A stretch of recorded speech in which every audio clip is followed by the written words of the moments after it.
If every atom in the body were scaled to the size of a cathedral, the nucleus at its center would be no larger than a grain of salt suspended in all that vast and empty air. This is the hidden truth of what we are, and what everything is, beneath the quiet illusion of solidity. The hand resting on the pillow, the wall beside the bed, the floor beneath, all of it, more absence than presence, more space than substance, held together only by forces so delicate they might be mistaken for something like patience. If this kind of stillness serves the restful hours, there are more episodes here, waiting whenever they might be needed. For now, the strange physics of emptiness, and the walls that seem so certain, and the body that feels so real, these can become a kind of lullaby, and the telling of it begins here. When you place your hand flat upon a wooden table, there is a sensation so familiar that it hardly registers as remarkable anymore.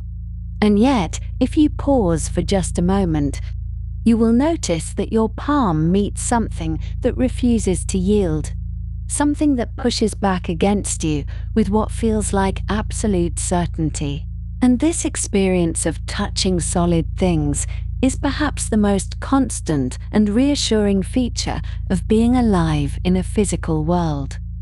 The table does not give way. Your hand does not pass through. There is a boundary between you and it, and that boundary feels as real and dependable as anything you have ever known.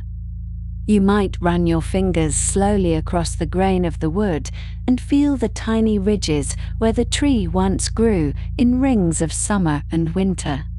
And the surface will be cool or warm depending on the room, and slightly rough or smooth depending on how it was finished.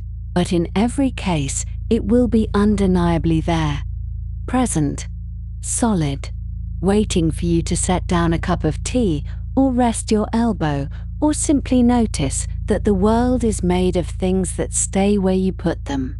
This same sensation greets you when you sink into a pillow at the end of a long day, though the pillow is softer than the table and yields in a more generous way, compressing gently beneath the weight of your head and cradling you in what feels like a small act of kindness from the material world.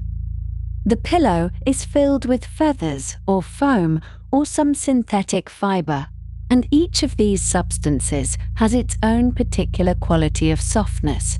But all of them share the fundamental characteristic of being made of something rather than nothing, of occupying space in a way that prevents other things from occupying the same space at the same time.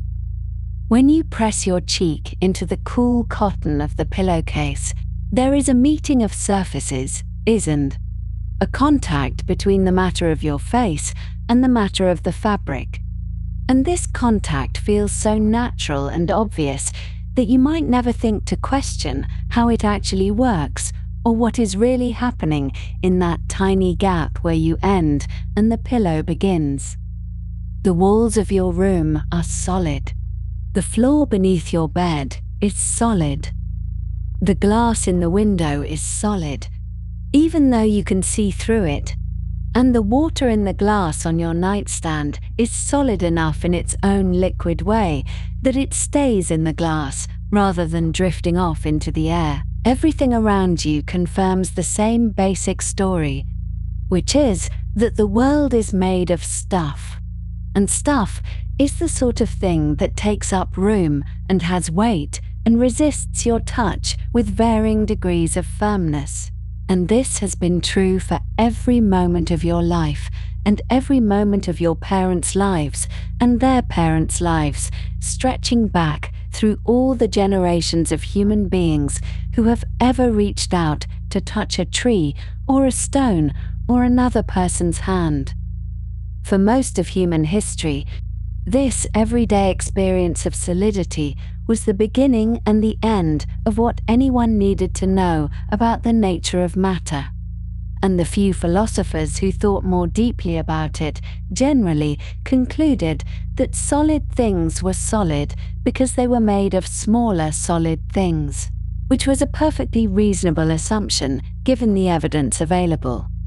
In the ancient Greek city of Abdera, around 400 years before the Common Era, there lived a philosopher named Democritus who spent a great deal of time thinking about what would happen if you took a piece of matter and cut it in half, and then cut those halves in half, and continued cutting smaller and smaller until you reached some fundamental limit.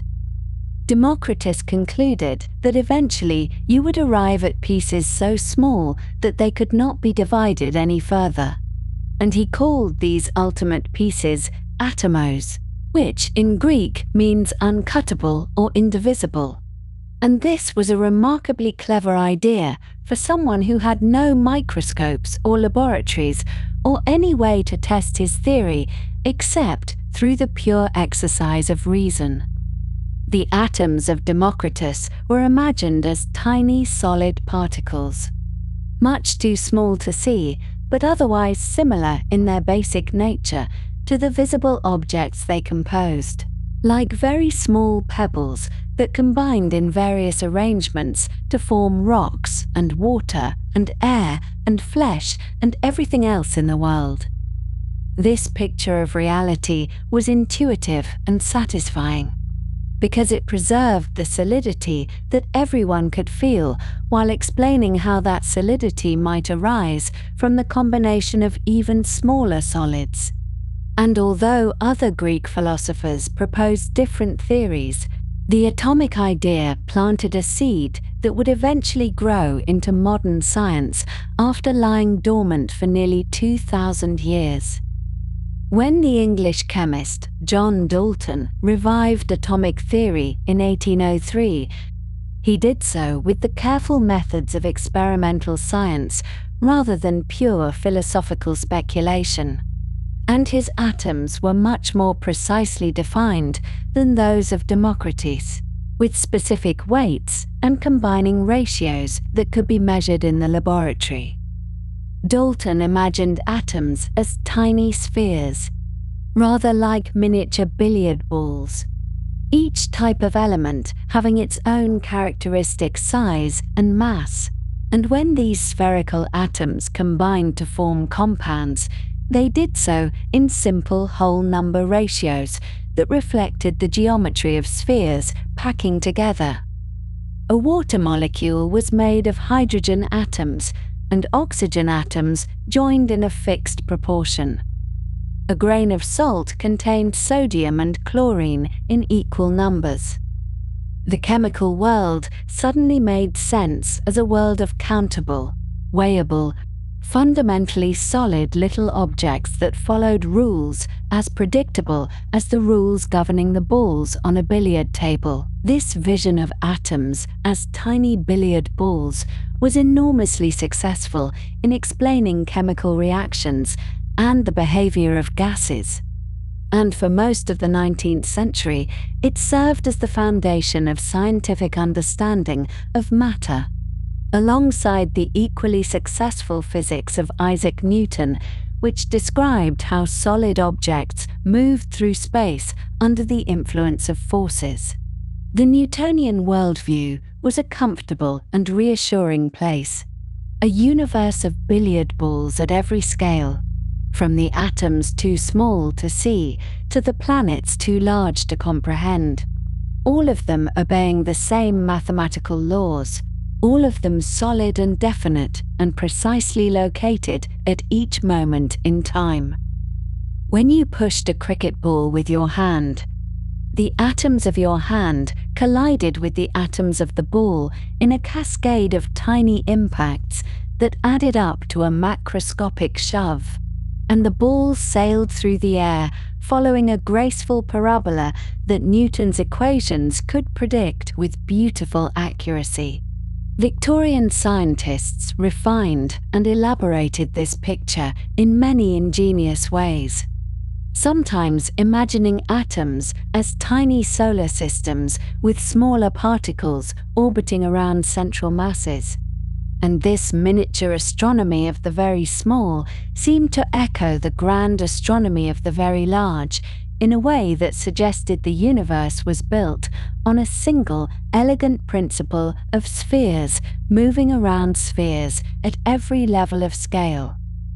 Other theorists proposed more exotic models, including the distinguished physicist William Thomson, who was later known as Lord Kelvin, and who suggested in 1867 that atoms might be vortex rings in a hypothetical substance called the ether, like tiny smoke rings that somehow maintained their structure indefinitely and gave rise to all the properties of matter through their topological knottedness.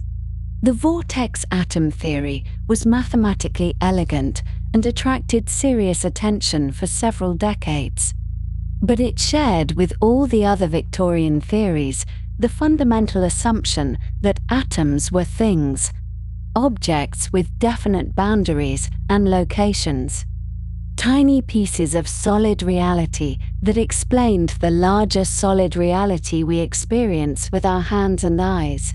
If you were to weigh a cubic centimeter of oak wood, the kind that might make up a sturdy old table, you would find that it has a mass of roughly 0.6 to 0.9 grams, depending on the species and how it was dried. And this weight reflects the tremendous number of atoms packed into that small space. Atoms of carbon and oxygen and hydrogen arranged in the long chain molecules of cellulose and lignin that give wood its strength and grain. Your hand, if you were to place it on a kitchen scale, weighs somewhere between 300 and 500 grams. And this weight too comes from atoms, primarily carbon and oxygen and hydrogen and nitrogen and calcium and phosphorus, arranged in the intricate structures of skin and bone and muscle and fat and blood. When your hand touches the table, it feels like two solid things making contact. And at the level of everyday human experience, that description is perfectly accurate and useful. But at the level of atoms, something much stranger is happening. Something that nobody in 1867 could have imagined. The density of familiar objects gave Victorian scientists no reason to doubt the essential solidity of matter. A cubic centimeter of water weighs exactly 1 gram. A cubic centimeter of iron weighs nearly 8 grams. A cubic centimeter of gold weighs more than 19 grams. These differences in density were explained by differences in how tightly the atoms were packed together and how heavy the individual atoms were. But the atoms themselves were assumed to be perfectly solid through and through and through, like infinitely tiny ball bearings arranged in various patterns. The heavier elements simply had heavier atoms, or atoms that packed more tightly, or both, and this explanation was consistent with everything that could be measured or observed at the time. For roughly 2,400 years, from Democritus in ancient Greece to the late Victorian era, human beings who thought about the fundamental nature of matter assumed that somewhere at the bottom of reality there were solid little objects, uncuttable and indivisible, from which all the cuttable and divisible objects of the everyday world were built.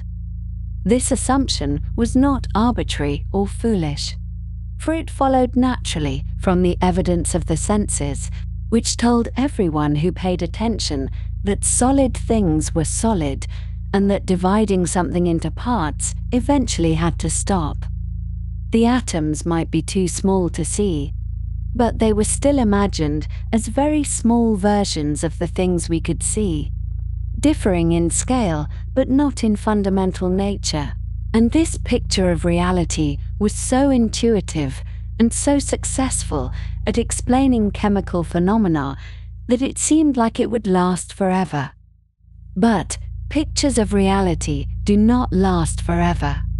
And the picture of the solid atom was about to encounter some experimental facts that would dissolve it completely, replacing the comfortable billiard ball with something far stranger and far more empty. The dissolution would begin in a laboratory in the English city of Manchester, where a New Zealand-born physicist named Ernest Rutherford would fire tiny projectiles at thin sheets of gold foil and discover that the atoms he had always assumed were solid were in fact almost entirely empty space, with nearly all their mass concentrated in a central region so small that it defied comprehension.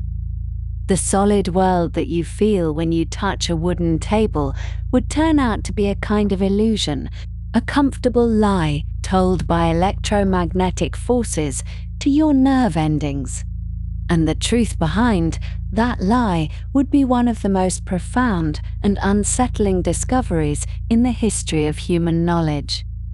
In the city of Manchester, in the north of England, there stands a building that has witnessed more than its fair share of quiet revelations. The sort of revelations that arrive, not with fanfare, but with puzzled frowns and long silences, and the scratching of pencil on paper.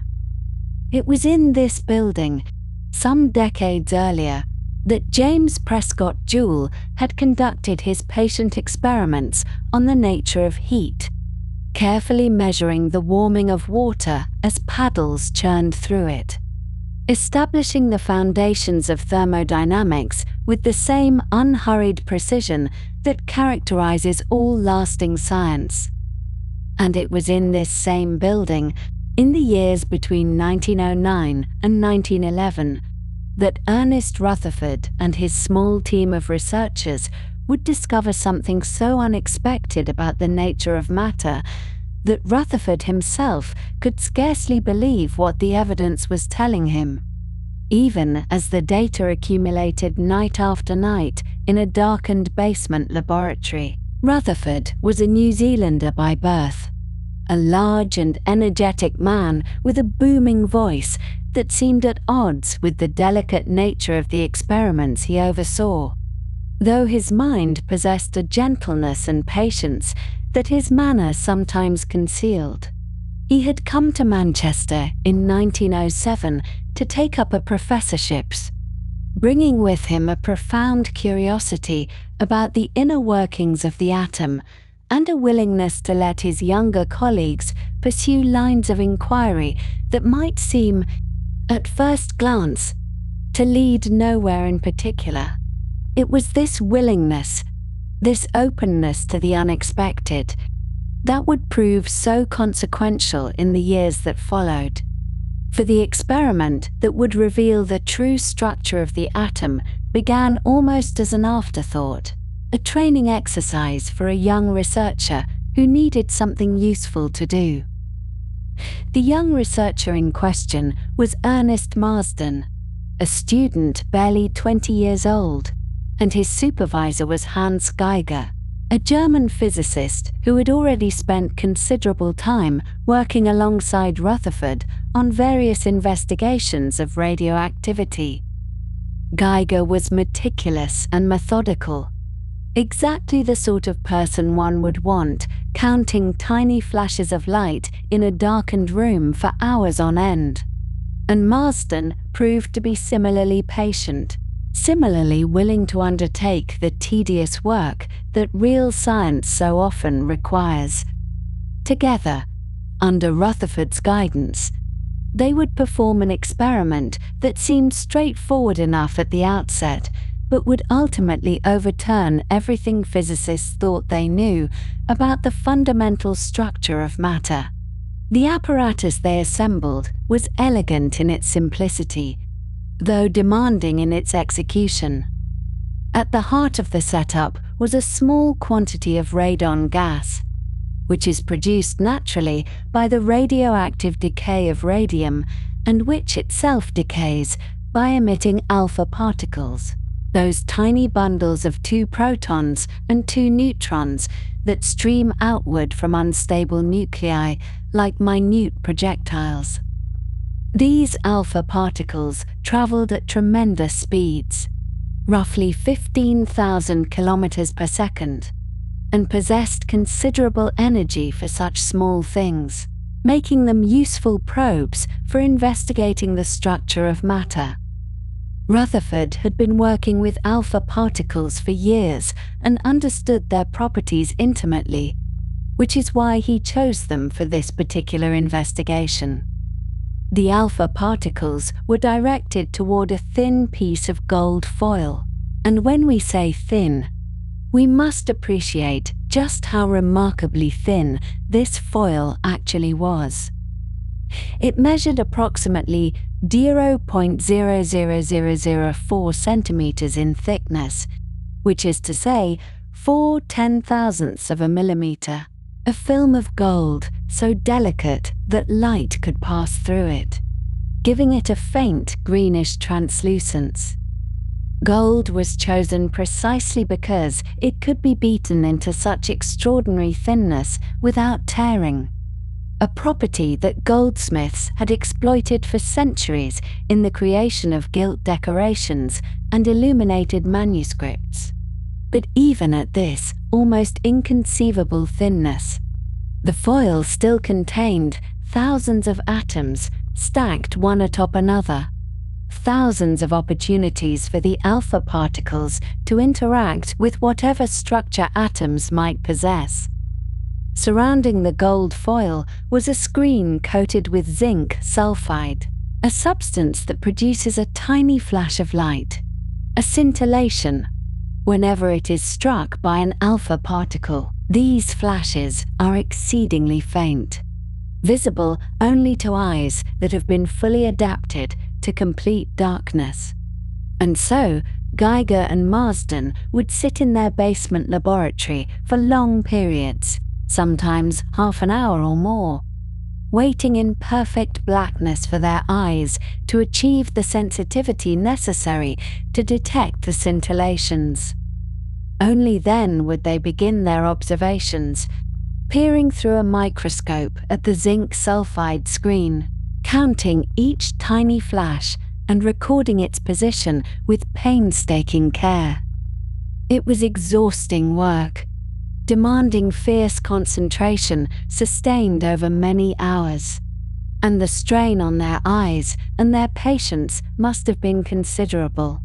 The prevailing model of the atom in those days, proposed by G.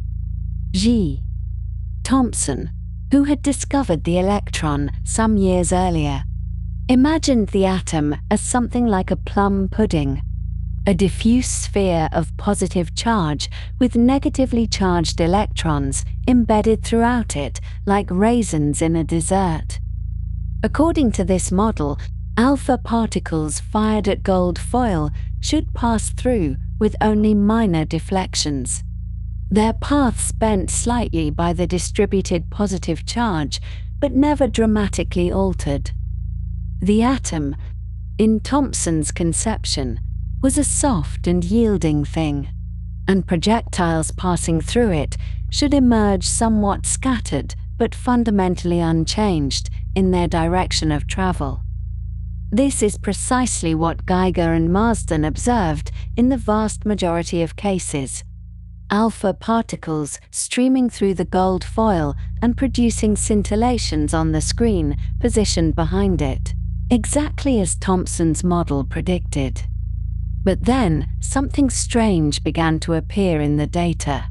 Something that should not have been happening according to any reasonable understanding of atomic structure. A small number of alpha particles were bouncing backward, deflected through angles greater than 90 degrees, sometimes returning almost directly toward the source from which they had been emitted. This was deeply peculiar. So peculiar that at first it seemed there must be some error in the apparatus or the observations. Geiger and Marsden checked and rechecked their equipment, repeated their measurements with scrupulous care, and the anomaly persisted. Approximately 1 alpha particle in 8,000 was bouncing back from the gold foil rather than passing through it or deflecting at small angles. Rutherford, upon learning of these results, was genuinely astonished, and his astonishment found expression in a vivid comparison that has been quoted ever since by physicists seeking to convey the magnitude of the surprise. He said it was quite the most incredible event that had ever happened to him in his life. As incredible as if you fired a 15-inch artillery shell at a piece of tissue paper and it came back and hit you. The artillery shell he referred to was the sort mounted on battleships, a projectile weighing nearly a ton and traveling at tremendous velocity. And tissue paper is among the most insubstantial of materials, easily torn by a careless finger. For such a shell to bounce back from such a target was unthinkable, and yet this was precisely analogous to what the alpha particles were doing when they encountered the gold foil. The explanation, when Rutherford finally arrived at it, required a complete reimagining of atomic structure. The only way an alpha particle could bounce backward was if it encountered something extremely small and extremely dense, something that concentrated the positive charge of the atom into a tiny region rather than spreading it diffusely throughout the atomic volume. Rutherford worked through the mathematics carefully, calculating the angles of deflection and the probabilities of various outcomes, and he concluded that the positive charge and nearly all the mass of the atom must be concentrated in a central nucleus measuring no more than 1/10,000th the diameter of the atom itself.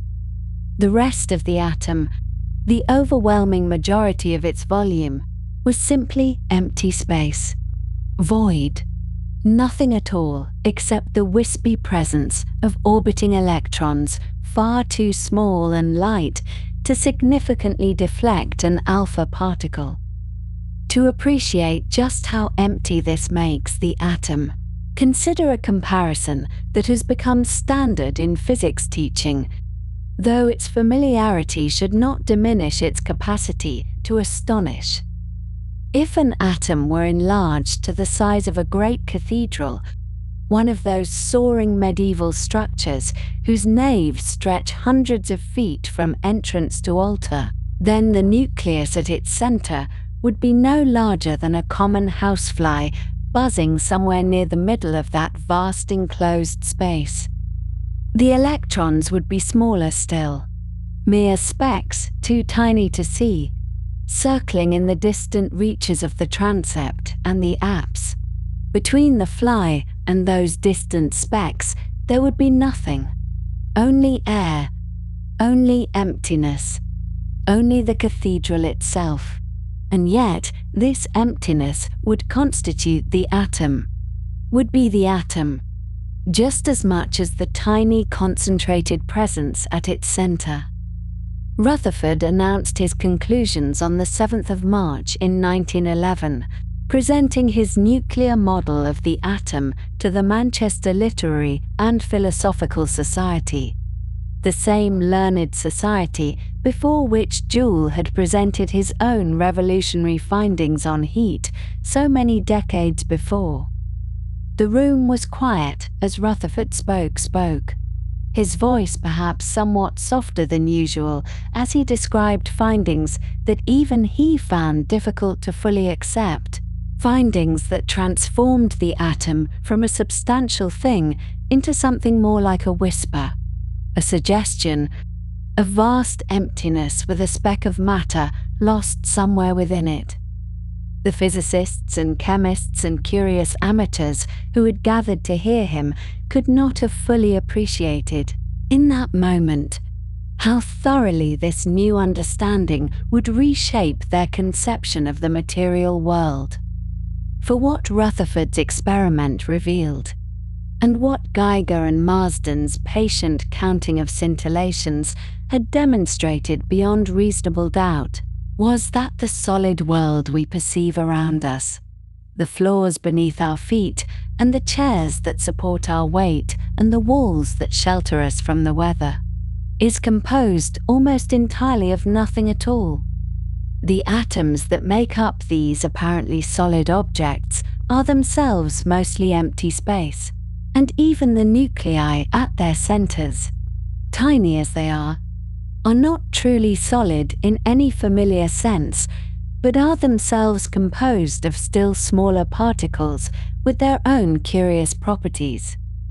Solidity, it turns out, is not a matter of stuff filling space, but rather a matter of forces and interactions. Electromagnetic repulsions that prevent atoms from passing through one another despite the vast emptiness that characterizes their structure. The gold foil experiment, as it came to be known, stands as one of the most elegant and consequential investigations in the history of physics, not because it required sophisticated equipment or advanced mathematical analysis, but because it asked a simple question and listened carefully to the answer, even when that answer defied all expectation. Geiger and Marsden sat in darkness, counting flashes of light, their eyes straining in the blackness of that Manchester basement. And from their patience emerged a truth about the universe that no one had anticipated. The matter of which we are made, the matter of which everything is made, is almost entirely empty space. And the solid world we experience is a kind of illusion maintained by forces rather than by substance. And so, as you settle into the warmth of your bed and feel the seemingly solid mattress beneath you, you might reflect on the fact that both you and the mattress are composed overwhelmingly of emptiness. Vast cathedrals of nothing with tiny flies at their centers, held apart from one another only by the electromagnetic interactions between those distant specks.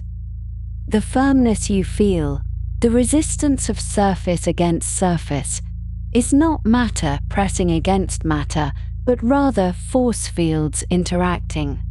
Electron clouds repelling one another across spaces that are, relative to the particles they contain, as empty as the void between stars. This is what Rutherford discovered in the Manchester laboratory. This is what Geiger and Marsden revealed with their patient counting. And this is the quiet truth that underlies the apparent solidity of the world through which you move. In the early years of the 20th century, when Niels Bohr first proposed his model of the atom, there was something deeply comforting about the picture he painted. The electrons, in his conception, moved around the nucleus much like planets orbiting the Sun, each one following a neat circular path at a fixed distance from the center. It was a tidy arrangement, one that made intuitive sense to anyone who had ever watched the moon trace its arc across the night sky or seen a diagram of the solar system hanging on a classroom wall. The atom, in this view, was a miniature solar system, orderly and predictable, with electrons wheeling through space in precise and dependable trajectories. You could imagine, if you wished, tracking a single electron as it completed its orbit, watching it move from one position to the next in a smooth and continuous journey around the atomic core. This was the planetary model, and for a time it served physics well, explaining why atoms absorbed and emitted light at particular frequencies, offering a framework that felt both mathematically useful and conceptually satisfying. But nature, as it so often does, had something stranger and more beautiful in store. The planetary model, for all its elegance, carried within it the seeds of its own undoing. Classical physics, the physics of Newton and Maxwell, insisted that an electron moving in a circular path should continuously radiate energy, spiraling ever inward until it crashed into the nucleus in a fraction of a second. Yet atoms were stable, enduring for billions of years without collapsing. Bohr had patched over this problem by simply declaring that certain orbits were allowed and others were not, that electrons could only exist at specific distances from the nucleus. But he could not explain why this should be so. His model was a bridge between the old physics and something new, a temporary construction that held the weight of experimental evidence but rested on foundations that no one fully understood. And so the stage was set for a transformation in our understanding of matter, one that would unfold over the course of a single remarkable decade and leave the comfortable planetary picture in ruins. In the winter of 1925 and into the early months of 1926, a young Austrian physicist named Erwin Schrödinger retreated to the alpine resort town of Arosa, nestled high in the Swiss mountains. The air there was clear and cold. The snow lay thick on the slopes, and Schrödinger, who was reportedly accompanied by a woman whose identity remains uncertain to historians, found himself in a state of profound creative ferment. He had been wrestling with the ideas of the French physicist Louis de Broglie, who had proposed that particles like electrons might also behave as waves. And in the quiet of that mountain retreat, something crystallized. Over the course of a few intense weeks, Schrödinger developed a mathematical equation that would come to bear his name, an equation that described how these matter waves evolved and propagated through space and time. The Schrödinger equation, as it came to be known, was not a minor adjustment to existing theory, but a complete reimagining of what it meant to be a particle. It replaced the notion of electrons following definite paths with something far more fluid, a description in terms of a mathematical object called a wave function that spread out through space like ripples on a pond. The wave function, denoted by the Greek letter pi, was a curious entity. It was not something you could see or touch, not a physical wave in any ordinary sense, but rather a mathematical expression that encoded information about the electron. And here was the puzzle that would occupy some of the finest minds in physics for years to come. What exactly did this wave function represent? Schrödinger himself initially hoped that it might describe a kind of smeared-out electron, a particle that had genuinely spread itself across space like butter across bread. But this interpretation ran into difficulties almost immediately, and it fell to the German physicist Max Born to propose an understanding that was far stranger and ultimately far more successful. Born suggested that the wave function did not describe the electron itself, but rather the probability of finding the electron at any given location. The square of the wave function at a particular point in space gave you the likelihood that, if you looked there, you would discover the electron. It was not a statement about where the electron was, but about where it might be found. This probability interpretation, as it came to be called, was a profound departure from everything physics had previously assumed about the nature of reality. In classical mechanics, a particle had a definite position and a definite velocity at every moment in time. And if you knew these values precisely, you could predict its future trajectory with perfect accuracy. But in the quantum world that Born was describing, the electron did not have a definite position until you measured it. Before measurement, it existed in a kind of suspended state, spread out across all the locations where it might possibly be found, with the wave function encoding the relative likelihood of each possibility. The act of measurement itself was what forced the electron to reveal a specific location, collapsing the spread-out wave function into a single point. This was not merely a statement about our ignorance, not a confession that we simply did not know where the electron was. It was a claim about the nature of the electron itself, that prior to measurement, the question of where is the electron did not have a definite answer. Schrödinger, it must be said, found this interpretation deeply unsettling.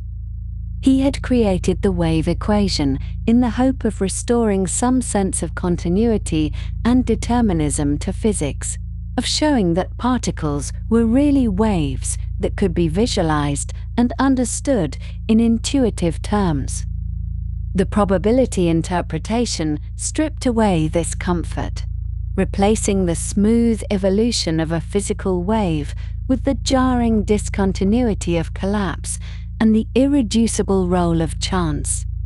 In later years, Schrödinger would famously express his discomfort through a thought experiment involving a cat in a box, a scenario designed to highlight what he saw as the absurdity of applying quantum probability to the everyday world. But despite his reservations, and despite the reservations of Einstein and others who felt that God does not play dice with the universe, the probability interpretation proved extraordinarily successful. It matched the experimental data with exquisite precision, and it became the standard framework for understanding the quantum world. Around the same time that Schrödinger was developing his wave equation and Born was proposing his probability interpretation, another young physicist was approaching the problem from a different direction entirely. Werner Heisenberg, working in Göttingen, had constructed his own formulation of quantum mechanics using matrices rather than waves, a formalism that was later shown to be mathematically equivalent to Schrödinger's approach. And in 1927, Heisenberg made a discovery that would become one of the most famous and most frequently misunderstood principles in all of physics. He demonstrated that there was a fundamental limit to how precisely you could simultaneously know both the position and the momentum of a particle. The more accurately you determined where an electron was, the less accurately you could know how fast it was moving and in what direction. This was not a limitation of measurement technology, not a problem that could be solved by building better instruments. It was a fundamental feature of nature itself, woven into the very fabric of quantum mechanics. The uncertainty principle, as it came to be known, was not a statement about the clumsiness of physicists, but about the nature of reality at the smallest scales. It arose from the wave-like character of matter, from the fact that a wave cannot be simultaneously localized at a precise point and possess a definite wavelength. The more you squeezed the wave function into a narrow region of space, the more it spread out in terms of its momentum, and vice versa. This meant that the sharp, precise trajectories of classical physics were fundamentally impossible for quantum particles. An electron could not move in a neat circular orbit around the nucleus, because such an orbit would require both a definite position and a definite momentum at every instant. The planetary model, with its comforting image of electrons wheeling through space like tiny moons, was not merely incomplete, but deeply and fundamentally wrong. And so the picture of the atom underwent a transformation that was nothing short of revolutionary. The electrons were no longer particles following paths, but probability clouds, diffuse regions of space where an electron might be found with varying degrees of likelihood. These clouds, which physicists call orbitals, had specific shapes that depended on the energy and angular momentum of the electron. The simplest orbital, designated with the letter S, was spherical, a fuzzy ball centered on the nucleus where the probability of finding the electron was highest near the center and faded gradually as you moved outward. Higher energy states gave rise to orbitals of more complex geometry. The p orbitals, for instance, came in sets of 3, each one shaped rather like a dumbbell or a figure 8, oriented along one of the 3 perpendicular axes of space. The d orbitals were stranger still, with 4 of them resembling 4-lobed clovers and one looking like a dumbbell with a donut wrapped around its middle. These shapes were not arbitrary, but emerged directly from the mathematics of the Schrödinger equation, from the solutions to that wave equation that Schrödinger had first written down in his Alpine retreat. It is worth pausing here to consider just how thoroughly the intuitive picture of the atom had been dismantled. There was no longer a little ball orbiting another little ball. No tiny solar system that you could hold in your imagination and watch in motion. Instead, there was a nucleus, itself almost inconceivably small, surrounded by ghostly clouds of probability, regions where an electron might or might not be found if you chose to look. The electron did not travel from one place to another in the way that a planet travels around the sun. It simply existed, spread out across its orbital, with no definite location until the moment of measurement. You could not ask where the electron is right now and expect a meaningful answer. You could only ask where it might be found, and with what probability. The wave-like nature of electrons was not merely a theoretical inference, but something that could be demonstrated directly in the laboratory. In the double-slit experiment, a beam of electrons was directed at a barrier containing 2 narrow slits, and the pattern that emerged on a screen behind the barrier was recorded. If electrons were simply particles, tiny bullets flying through space, you would expect to see 2 bands on the screen, one corresponding to each slit. But instead, what appeared was an interference pattern, a series of alternating bright and dark bands that was the unmistakable signature of wave behavior.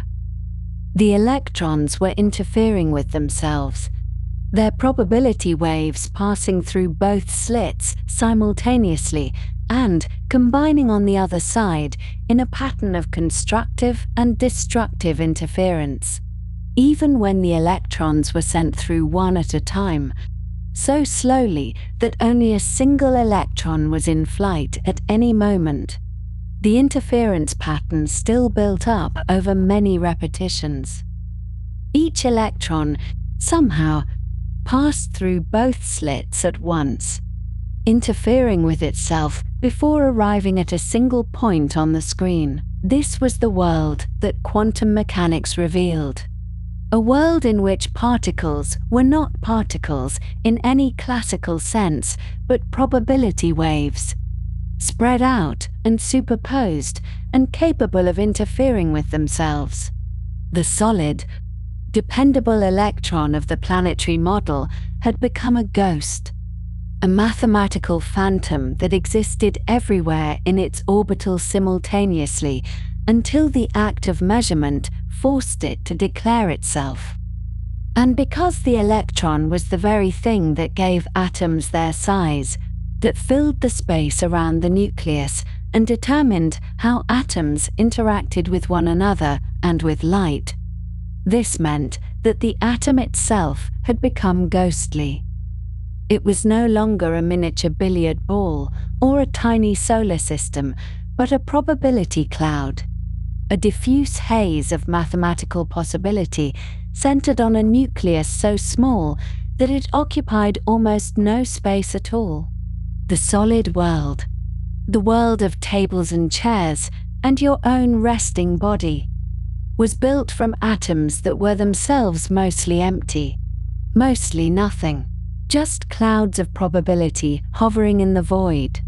And somewhere at the heart of each one, a nucleus containing almost all the mass but almost none of the volume. This is the picture that emerged in those extraordinary years of the 1920s, and it remains the picture that physics holds today.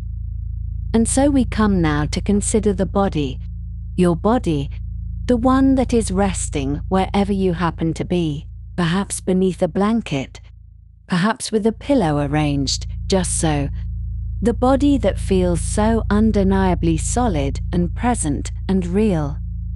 We have spoken of atoms and their vast internal spaces, of electrons drifting in their probability clouds, of nuclei so small that they vanish into almost nothing when compared to the territory they govern. But now let us gather all of these atoms together, the incomprehensible number of them that constitute a single human being, and see what picture emerges when we step back far enough to take in the whole. Your body contains, by the most careful estimates that scientists have been able to make, approximately 7 octillion atoms. That number is written as 7 followed by 27 zeros, or in the notation that scientists prefer, 7 times 10 to the 27th power. It is a number so large that it resists any intuitive understanding, and yet we can try, gently, to place it in some kind of context.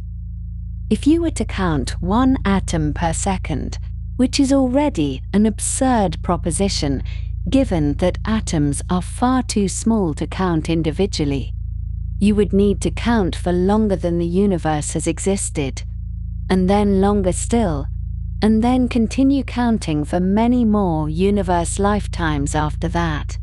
The number of atoms in your body exceeds the number of stars in the observable universe by a factor of roughly 70 trillion. Each cell in your body contains perhaps 100 trillion atoms, and you contain perhaps 37 trillion cells, though the exact count varies depending on how you choose to count and what you choose to include. These atoms are arranged into molecules, and the molecules into structures, and the structures into tissues and organs and systems that work together in ways that biologists have spent centuries trying to fully understand. The water in your body, which constitutes about 60% of your mass, is itself made of molecules, each containing 2 hydrogen atoms bonded to 1 oxygen atom. And the number of water molecules in your body is so large that it too escapes any reasonable intuition. But here is the thing that we must now consider very carefully, and very gently, because it is the sort of fact that can feel unsettling if approached too quickly. All of these atoms, every single one of the 7 octillion of them, are themselves almost entirely empty space.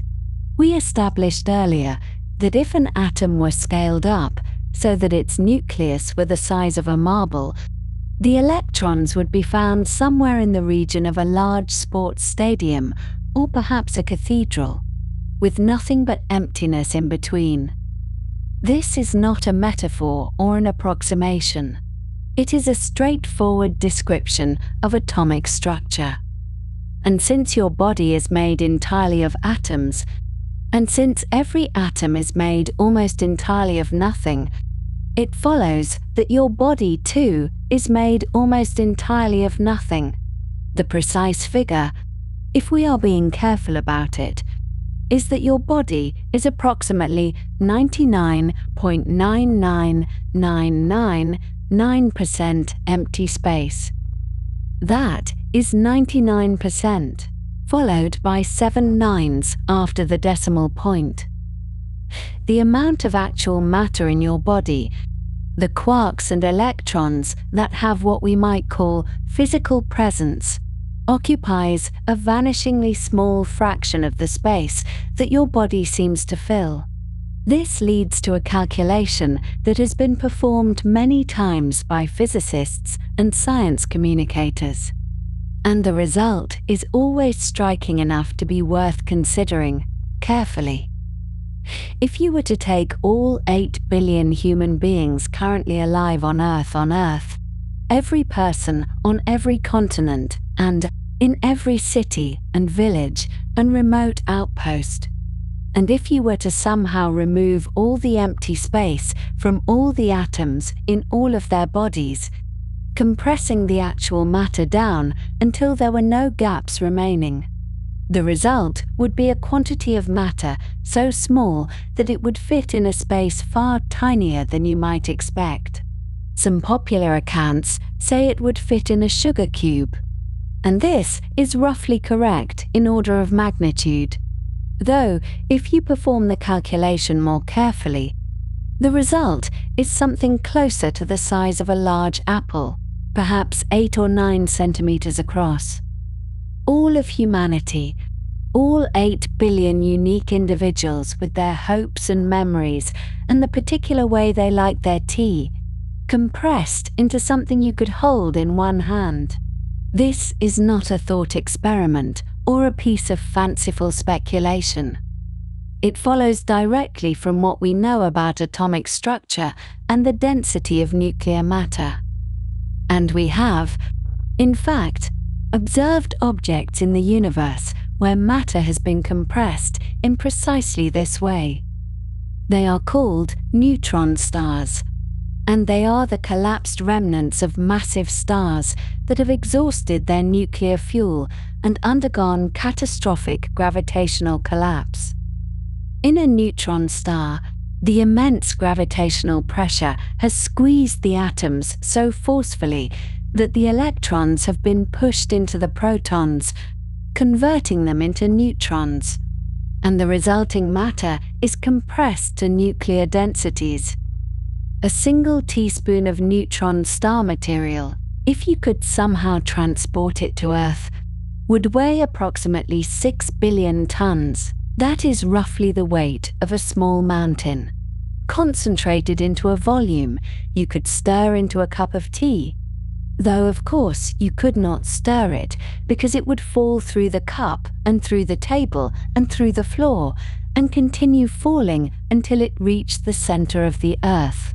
The reason ordinary matter does not collapse to such densities is that the quantum mechanical rules governing electrons prevent them from being squeezed too closely together. This is a consequence of something called the Pauli exclusion principle, which states that no 2 electrons can occupy exactly the same quantum state. The electrons in your atoms resist compression, not because they are physically pushing against anything, but because the laws of quantum mechanics simply do not permit them to overlap in certain ways. It takes the immense gravitational pressure of a collapsing star to overcome this resistance. And even then, the matter does not disappear entirely, but merely becomes extremely dense. So, as you lie there, wherever you are lying, your body is maintaining its apparent solidity, not because it is full of stuff, but because the tiny particles that constitute you are held in their particular arrangements by forces, by the electromagnetic interactions between electrons and nuclei, by the quantum mechanical rules that determine where particles can and cannot be found. You are, in a very real sense, a pattern of forces more than you are a collection of matter. The matter is there, certainly, but it is so sparse, so scattered through the vast internal spaces of your atoms, that it almost seems beside the point. Let us consider now the proton, which along with the neutron makes up the nucleus that sits at the center of each atom. The proton is small, vastly smaller than the atom it helps to anchor, but it does have a measurable size. For many years, scientists worked to determine this size with increasing precision, using various experimental techniques to probe the proton's structure and measure its radius. The value that was accepted for many years, based on experiments that scattered electrons off protons and measured how they bounced away, was approximately 0.87 femtometers. A femtometer is 1/4,000,000th of a meter, or 1/1,000,000th of a nanometer, or, in scientific notation, 10 to the minus 15 meters. This is a length scale so small that it exists far beyond any possibility of direct visualization. If a proton were scaled up to the size of a grain of sand, an actual atom would be larger than a football stadium, and a human body would be larger than the Earth itself. In 2010, a team of physicists at the Paul Scherrer Institute in Switzerland conducted a new and more precise measurement of the proton radius using a different technique. Instead of ordinary hydrogen atoms with electrons, they created atoms of muonic hydrogen, in which the electron is replaced by a muon, which is a particle similar to an electron but about 200 times heavier. Because the muon is heavier, it orbits much closer to the proton, and this makes the measurements of the proton size more sensitive and precise. When the team published their results, the physics community was surprised and somewhat puzzled to find that the proton appeared to be about 4% smaller than previous measurements had suggested. This discrepancy, which became known as the proton radius puzzle, persisted for several years and generated considerable scientific interest, as it seemed to suggest either that the older measurements were somehow flawed, or that there was something about protons and muons that we did not fully understand.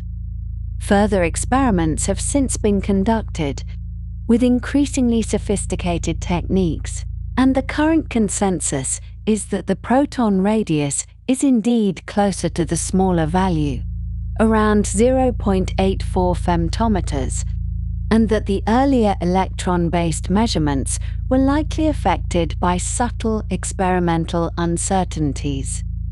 The puzzle has not been entirely resolved to everyone's satisfaction, and some physicists continue to investigate whether there might be new physics lurking in the discrepancy. But for our purposes, it is enough to note that the proton is extraordinarily small, and that measuring its size with precision requires the most delicate and careful experiments that modern physics can devise. And yet, even the proton is not a solid object in the ordinary sense. We know from decades of experiments, beginning in the 1960s at the Stanford Linear Accelerator Center, that protons are themselves composed of smaller particles called quarks. Each proton contains 3 quarks, 2 of a type called up quarks and 1 called a down quarks, held together by the strong nuclear force, which is mediated by particles called gluons. The quarks are bound so tightly that they cannot be separated under normal circumstances, a phenomenon called confinement, and so we never observe isolated quarks in nature. But here is the curious thing about quarks. As far as anyone has been able to determine, Quarks have no physical size at all. They are, in the language of physics, point-like.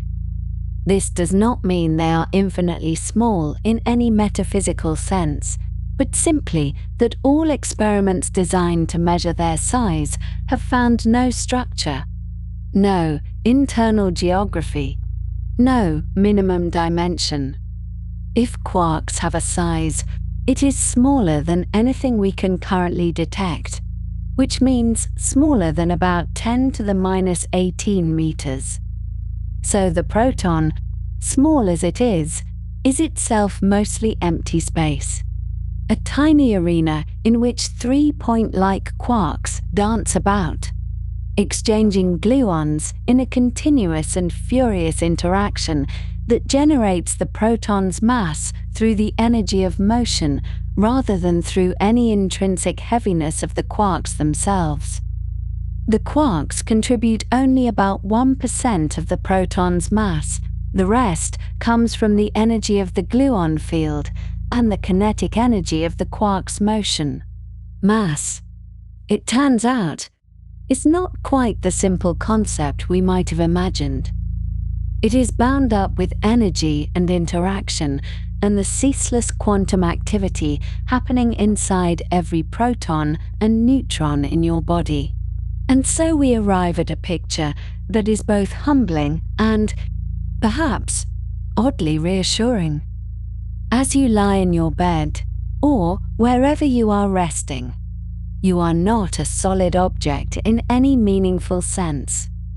You are a vast constellation of tiny particles, each one separated from its neighbors by distances that are enormous compared to the particles themselves. The electrons whirl in their probability clouds. The nuclei sit at the centers of their atomic domains. The quarks flicker inside the protons and neutrons, and all of it is held together not by physical contact, but by forces, by the invisible tethers of electromagnetism and the strong nuclear force and the strange quantum rules that govern behavior at these scales. You are, in the most literal sense, almost entirely nothing. The matter in your body, if compressed to nuclear density, would be invisible to the naked eye. And yet here you are, undeniably present, thinking and breathing and feeling the weight of your own body against whatever surface supports you. The emptiness does not diminish you. It is simply what you are made of, what everything is made of, from the book on your nightstand to the stars in the sky. You are a pattern of forces, a temporary arrangement of almost nothing, held together for a while in a shape that calls itself by your name. And there is something peaceful in that, something restful, as the night continues and you settle deeper into wherever you happen to be. A cathedral of empty space, slowly breathing, slowly resting, slowly drifting toward sleep. When you lie down at night and feel the mattress pressing back against you, when you rest your head upon the pillow and sense its gentle resistance, you are experiencing something rather extraordinary, though it feels entirely ordinary, and that is precisely what makes it worth considering as you settle in and let your thoughts drift towards sleep. The bed holds you up, as beds do, and you do not fall through it. And this seems so obvious that it hardly bears mentioning. And yet, the reason you do not fall through your bed has almost nothing to do with solid things touching other solid things. Because, as we have already seen, there is precious little solid matter in either you or the bed, and what keeps you suspended there, comfortable and supported, is something invisible and rather beautiful, something that physicists call the electromagnetic force. And it is this force, acting across the vast empty spaces between atoms, that creates the sensation we call touch, The feeling we call solidity, the experience we call resting upon something.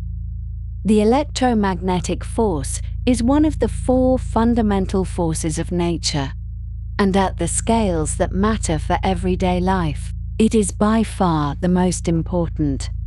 Because gravity, though it keeps you upon the Earth and the Earth in orbit around the Sun, is extraordinarily weak at the level of atoms and molecules, so weak that it plays almost no role whatsoever in holding your body together or preventing you from sinking through the floor.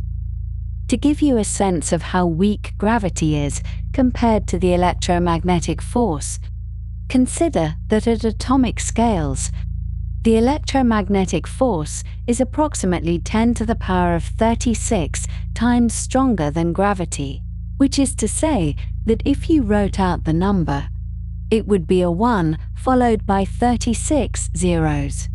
And this is such an enormous difference that it is difficult to comprehend.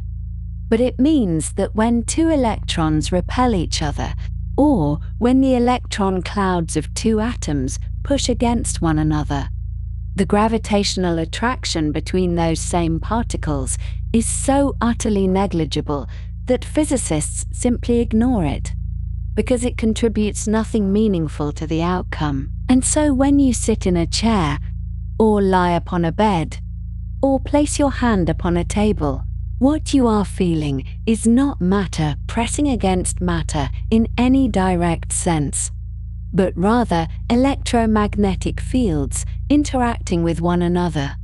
And these fields arise from the electrons that surround every atom in your body and every atom in the objects around you. The electrons in your skin and the electrons in the surface of whatever you are touching never actually make contact. And this is one of those facts that sounds strange when you first hear it, but becomes rather peaceful to contemplate once you understand what is happening. The great physicist Richard Feynman, who had a gift for explaining complicated things in ways that were both accurate and accessible, liked to point out that you never truly touch anything, that what you feel as touch is the repulsion between electron clouds, and this repulsion begins to become significant when those clouds approach within about 1/10 of a nanometer of each other, which is to say 1/10,000,000,000th of a meter, and at that distance, the electromagnetic force pushes back with increasing strength, creating the sensation of contact, the feeling of something solid beneath your fingers or against your back. This is why the title of this section speaks of invisible hands, because the forces that hold you up and keep things apart are not visible in any ordinary sense. And yet, they are always present, always active, always doing their quiet work of maintaining the structure of the world. When you press your palm against a wall, the wall does not yield. And you might think this is because the wall is made of hard materials and your hand is made of softer ones. But at the atomic level, what is happening is that the electrons in your hand and the electrons in the wall are repelling each other with great vigor, and neither set of electrons is willing to occupy the same space as the other.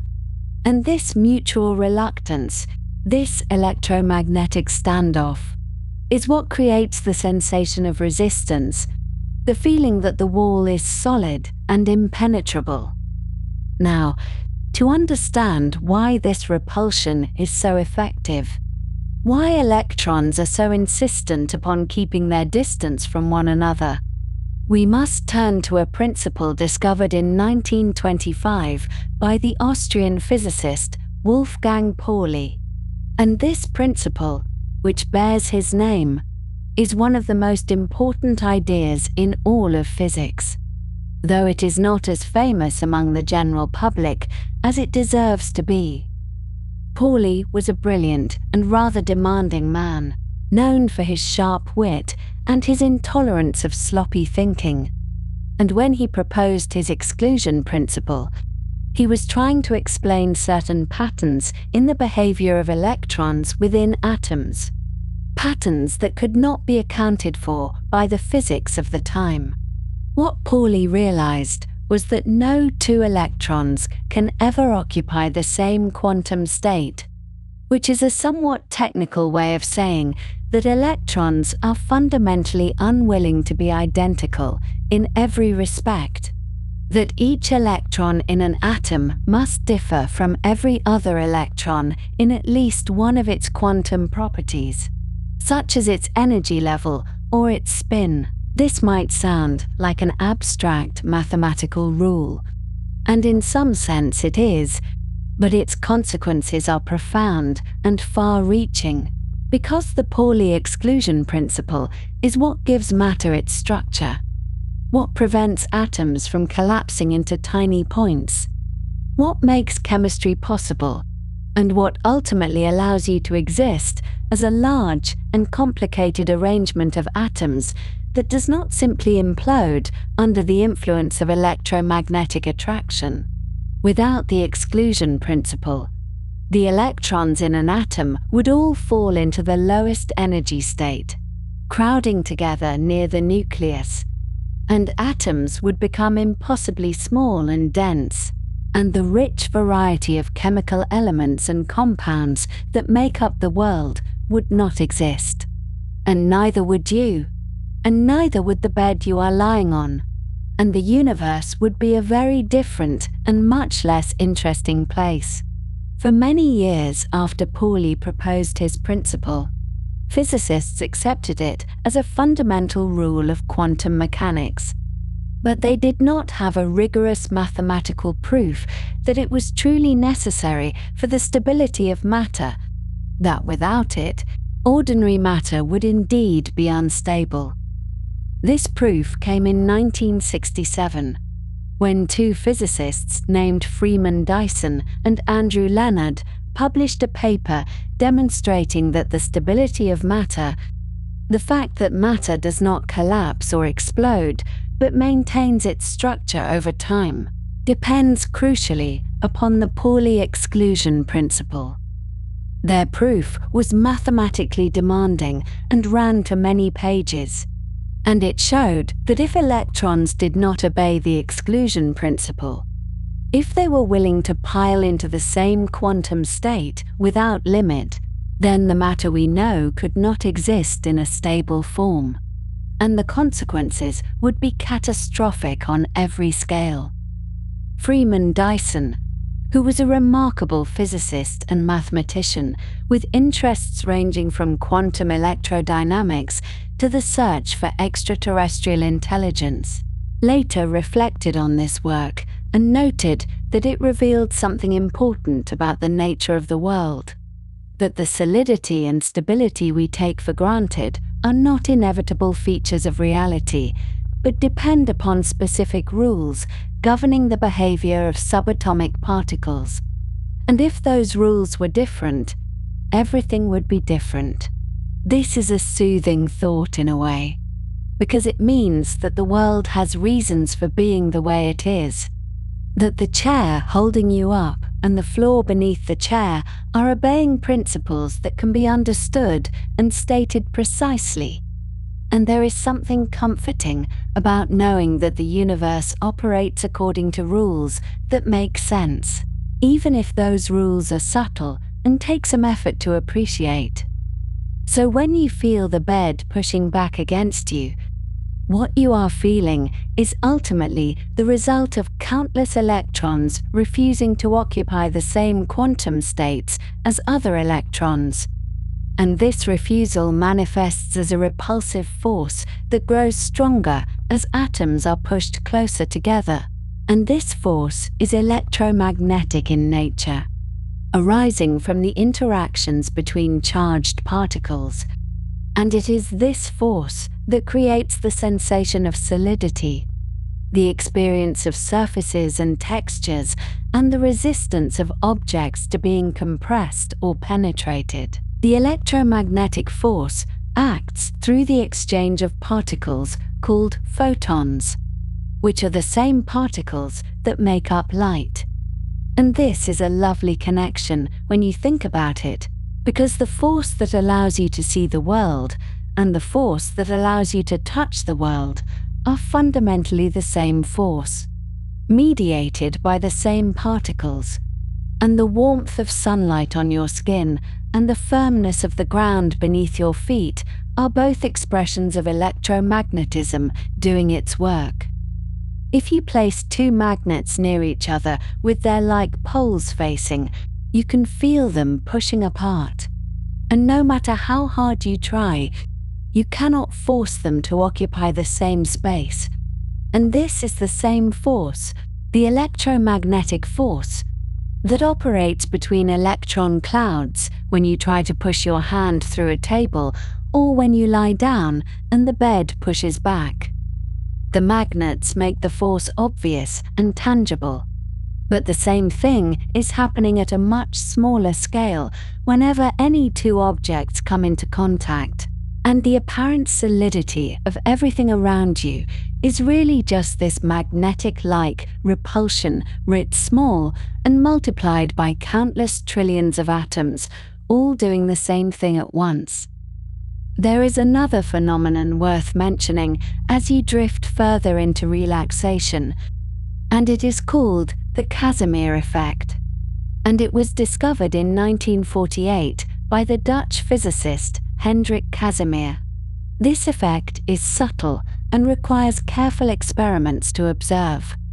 But it reveals something interesting about the nature of empty space and the forces that arise from it. If you take two flat metal plates and place them very close together in a vacuum, with nothing between them but empty space, you might expect that nothing would happen, that they would simply sit there unaffected by each other. But in fact, the plates experience a very slight attractive force that pushes them together. And this force arises from quantum fluctuations in the electromagnetic field. Even in a perfect vacuum, even in the complete absence of ordinary matter or light, the electromagnetic field is never perfectly still, because quantum mechanics does not allow it to be perfectly still, and there are always tiny fluctuations, virtual particles popping in and out of existence, ripples in the field that are there one moment and gone the next. When you place two metal plates very close together, the fluctuations between the plates are slightly different from the fluctuations outside the plates, because the plates restrict which wavelengths can exist in the gap between them. And this difference creates a net force that pushes the plates together. The Casimir effect is real and has been measured in laboratories, and it is one of the ways that physicists know that empty space is not truly empty, that even the vacuum is alive with activity at the quantum level, though this activity is far too subtle for us to perceive in everyday life. And so, the invisible hands that hold everything apart, that keep you from falling through your bed and keep atoms from collapsing into themselves, are electromagnetic in nature, arising from the interactions between charged particles, governed by the Pauli exclusion principle, and operating through the exchange of photons at speeds we cannot perceive and on scales we cannot see. The world feels solid because these forces are strong and because electrons are stubborn. And the stubbornness of electrons is written into the laws of physics in a way that cannot be violated, at least not under ordinary circumstances. And this is why you can trust the bed to hold you, why you can rest your weight upon it without worry, why you can close your eyes and let sleep come without any concern that you will sink through the mattress and continue downward through the floor. The solidity you feel is real in every practical sense, even though it arises from forces acting across empty space rather than from matter touching matter. And this is one of the gentle paradoxes of physics, that things can be mostly empty and yet feel completely solid. That touch can occur without contact. That the floor can hold you up through nothing more than electromagnetic persuasion. As you lie there, feeling the familiar sensations of weight and support, you are participating in a dance of electrons and photons that has been going on since matter first formed in the universe, and it will continue for as long as matter exists. And there is something restful in that thought, something that suggests continuity and stability and the quiet persistence of physical law. Let us now turn our attention to something rather extraordinary, though we shall approach it, as always, with the quiet patience that such matters deserve. We have established that you are, in the most literal and physical sense, composed almost entirely of empty space, and that the apparent solidity of your body, and of the chair beneath you, and of the walls around you, arises not from any genuine contact between matter, but from the pushing and pulling of electromagnetic fields. But now we must consider a phenomenon that takes this strangeness one step further, a behavior of particles so peculiar that when it was first described, many physicists found it difficult to accept, even though the mathematics left little room for doubt. This is the phenomenon known as quantum tunneling, and it describes the ability of particles to pass through barriers that, according to classical physics, they should not be able to penetrate at all. The story of quantum tunneling begins, as so many stories in physics do, in the early decades of the 20th century, when the framework of quantum mechanics was still being assembled piece by careful piece. In 1927, a German physicist named Friedrich Hund was studying the behavior of electrons in molecules, attempting to understand how these tiny particles arrange themselves around atomic nuclei. Hund noticed something peculiar in his calculations. According to the equations, electrons seemed capable of appearing on the other side of an energy barrier without ever having possessed enough energy to climb over it.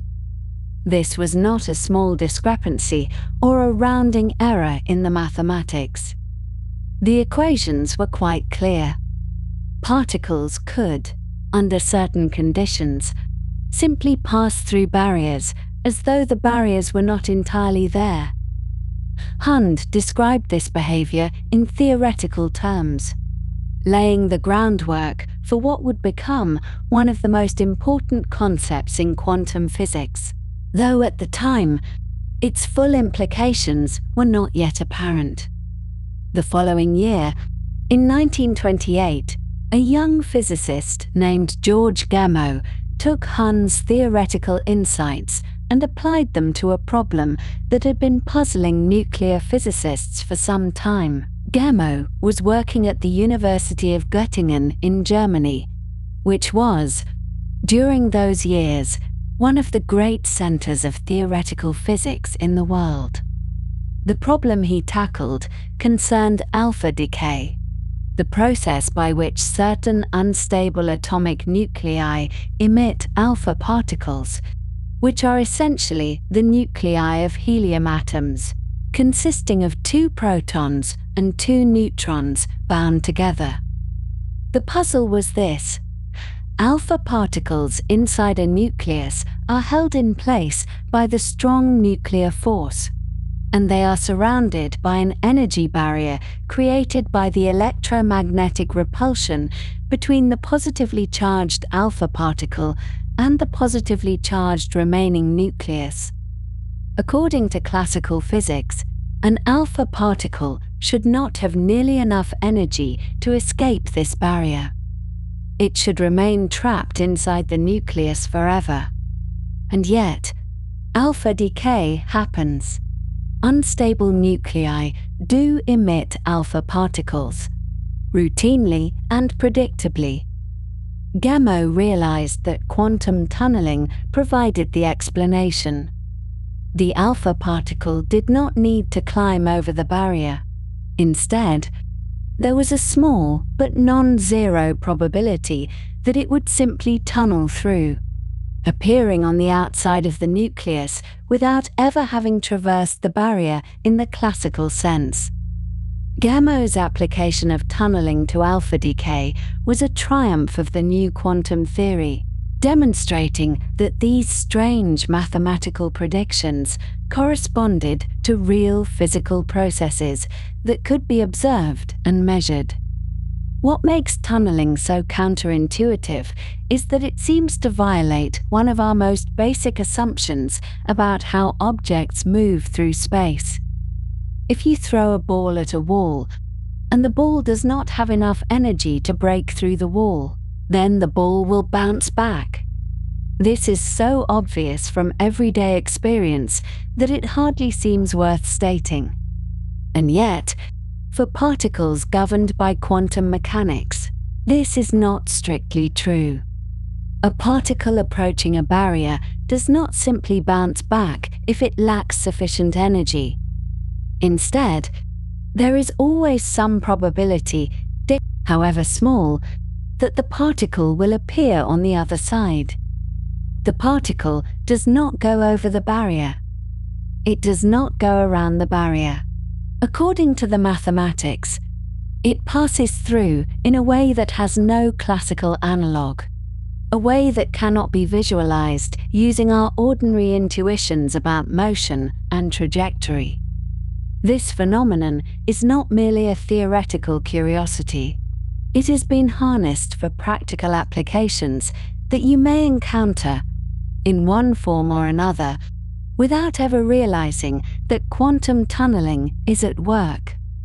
One of the most elegant demonstrations of tunneling in technology is the scanning tunneling microscope, which was invented in 1981 by two physicists working at the IBM Research Laboratory in Zurich, Switzerland.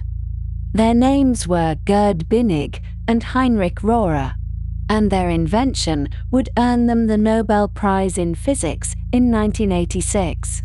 The scanning tunneling microscope is a device of remarkable precision, capable of imaging individual atoms on the surface of a material. It works by bringing an extremely sharp conducting tip very close to the surface being examined, so close that only a tiny gap of vacuum separates the tip from the surface. In classical terms, electrons should not be able to cross this gap.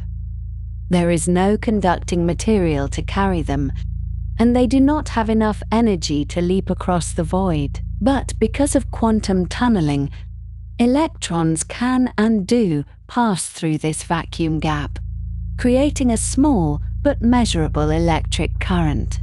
By scanning the tip across the surface and measuring the variations in this tunneling current, the microscope can build up an image of the surface atom by atom. The scanning tunneling microscope literally depends on the fact that electrons routinely do what classical physics says they cannot do, passing through barriers that should be impenetrable. Tunneling also appears in certain electronic components that are used in circuits around the world. Tunnel diodes, sometimes called Esaki diodes after the physicist Leo Esaki, who developed them, exploit quantum tunneling to achieve very fast switching speeds. In an ordinary diode, current flows when there is sufficient voltage to push electrons over an energy barrier. But in a tunnel diode, the barrier is thin enough that electrons can tunnel through it even at low voltages, allowing the device to respond to changes in voltage much more quickly than conventional diodes. These components have found applications in high-frequency electronics and in certain specialized circuits where speed is essential.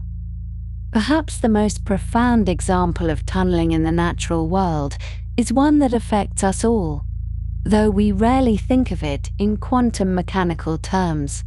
The sun, that great and reliable source of warmth and light, shines only because of quantum tunneling. Deep in the solar core, hydrogen nuclei, which are simply protons, are squeezed together under enormous pressure and temperature. For nuclear fusion to occur, these protons must get close enough to one another for the strong nuclear force to take hold and bind them together. But protons are positively charged, and like charges repel one another. The electromagnetic repulsion between two protons is substantial, and even at the extreme temperatures of the solar core, which reach about 15 million degrees Celsius, the protons simply do not have enough kinetic energy to overcome this repulsion through classical means. They should bounce off one another, failing to get close enough for fusion. And yet, fusion does occur, continuously and reliably, and it is quantum tunneling that makes it possible. There is a small probability that a proton will tunnel through the electromagnetic barrier and find itself close enough to another proton for the strong force to bind them. This probability is tiny for any individual pair of protons, but the Sun contains an almost inconceivable number of protons, and over the vast timescales of stellar evolution, tunneling events occur often enough to sustain the fusion reactions that power the Sun. Without quantum tunneling, the Sun would not shine. The light that streams through your window, the warmth that sustains life on Earth, these exist because particles routinely do what classical physics says they cannot. Now, one might wonder whether tunneling applies only to tiny particles, or whether larger objects might also, in principle, tunnel through barriers. The mathematics of quantum mechanics does not draw a sharp line between small and large. The equations apply, in theory, to objects of any size, and so it is technically true that a macroscopic object, such as a tennis ball, has a non-zero probability of tunneling through a solid wall. The probability is not zero. It is merely so extraordinarily, impossibly small that it has no practical significance whatsoever. To give you some sense of just how small this probability is, consider that if you were to throw a tennis ball at a wall over and over again, and you kept doing this for a length of time many times greater than the current age of the universe, which is approximately 13.8 billion years, you would still be extraordinarily unlikely to witness the ball tunnel through. The probability is so vanishingly small that it lies beyond any meaningful comparison. It is a number with so many zeros after the decimal point that writing it out would serve no purpose. And yet, the probability is not zero. This is one of the strange and wonderful truths of quantum mechanics. The impossible is not truly impossible, only so improbable that it might as well be. In recent years, physicists have developed new tools for studying quantum tunneling with unprecedented precision. The field of attosecond physics, which deals with events occurring on timescales of 1/quintillionth of a second, has allowed researchers to probe the details of tunneling in ways that were previously unimaginable. In the 2020s, experiments using attosecond laser pulses have attempted to measure just how long it takes for a particle to tunnel through a barrier. This is a surprisingly subtle question, because tunneling does not occur in the same way that ordinary motion occurs. There is no clear trajectory to follow, no path through the barrier that can be traced. And yet, these experiments have yielded fascinating results, suggesting that tunneling happens almost instantaneously, or at least faster than any classical process would allow. The precise interpretation of these measurements is still a matter of active research, but they remind us that even now, nearly a century after Hund and Gamow first described tunneling, there is still much to learn about this fundamental quantum phenomenon. What tunneling teaches us, above all, is that the behavior of particles at the quantum scale defies our everyday expectations in profound and sometimes unsettling ways. We are accustomed to thinking of barriers as absolute. A wall stops a ball. A locked door keeps out intruders.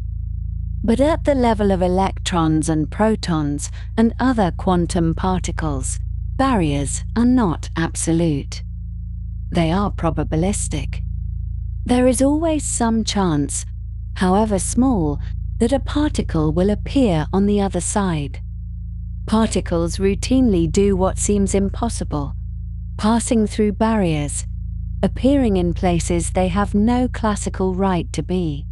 This is not magic, and it is not a failure of understanding. It is simply how the universe works at its smallest scales, governed by rules that are precise and mathematical, even if they are strange and counterintuitive to minds evolved to navigate a world of macroscopic objects and apparent solidity. And so, as you lie there, perhaps feeling the reassuring weight of blankets, the solidity of the mattress beneath you, know that the particles composing you are, in their quantum hearts, capable of behaviors that transcend the ordinary boundaries of matter. The electrons in your atoms are not rigidly confined. They exist as probability clouds, and in the right circumstances, they can tunnel through barriers that would seem, to classical physics, utterly impassable. You are made of particles that walk through walls, not metaphorically, but literally, in the precise and testable language of physics. This is not something to fear or to find disconcerting. It is simply another quiet truth about the nature of reality. A truth that the universe reveals to those who take the time to look closely, and to listen, and to understand. And so we come to the matter of why you remain, always, on one side of a wall, no matter how empty that wall truly is, and no matter how empty you truly are. We have already seen that the atoms making up your body and the atoms making up any ordinary wall are themselves almost entirely nothing, vast proportional spaces between nucleus and electron cloud, and yet you cannot drift through.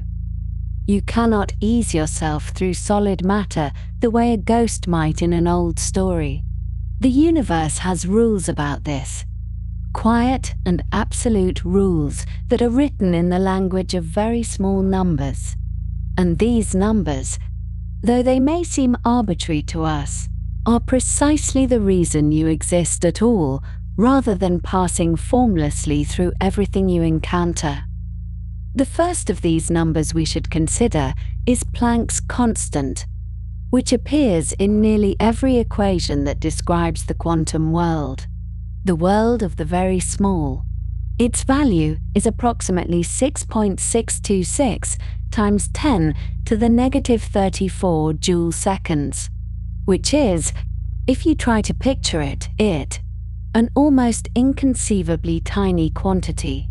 This number acts as a kind of gateway, a threshold below which the peculiar behaviors of quantum mechanics become relevant, and above which the steady, predictable rules of classical physics hold sway.